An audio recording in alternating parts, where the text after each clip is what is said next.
आज औरोबिंदो फार्मा में ऐसा क्या हुआ कि स्टॉक 6% चढ़ गया। उसे एक डील करनी थी। जेंटिविया नाम की एक बड़ी कंपनी थी जो फार्मास्यूटिकल स्पेस में ही काम करती है, खरीदना चाहती थी। 1 महीने पहले से फ्रंट रनर थी पूरे इंडियन फार्मास्यूटिकल स्पेस में। अगर आप बोले तो सबसे बड़ा मर्जर इसकी बात की जा रही थी और बाजार इस बात पे खुश था कि डील नहीं हुई। वेल, ये अंडरस्टैंड करना जरूरी है कि हर डील राइट वैल्यूएशन पे होनी जरूरी है। हर डील की फंडिंग कंपनी के फाइनेंशियल्स को स्ट्रेस नहीं करनी चाहिए। तो हुआ क्या, जेंटिविया जैसे औरोबिंदो खरीदने की फ्रंट रनर था, दौड़ में सबसे आगे माना जा रहा था। ये डील बहुत बड़ी थी, 48,000 करोड़ की। औरोबिंदो फार्मा का खुद का मार्केट कैप लगभग 60,000 करोड़ के सामने है। वो अगर इतनी बड़ी डील को लेता तो उसके लिए मुश्किल आते कि फंड्स कैसे जुटाता। इंटरनल एक्यूरल से लगभग 7,000 करोड़ और 41,000 करोड़ का वो क्रेडिट लाइन लेने वाला था जापानीज बैंक से, फाइनेंशियल इंस्टीट्यूशन से।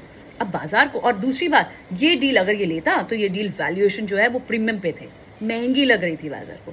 तो ऐसे केस में मार्केट इस बात को फेयरफुल था लेकर कि अगर ये डील होती है तो ये कहीं से भी औरोबिंदो फार्मा के लिए इतनी विन विन सिचुएशन में नहीं होगी, फायदे की डील नहीं होगी।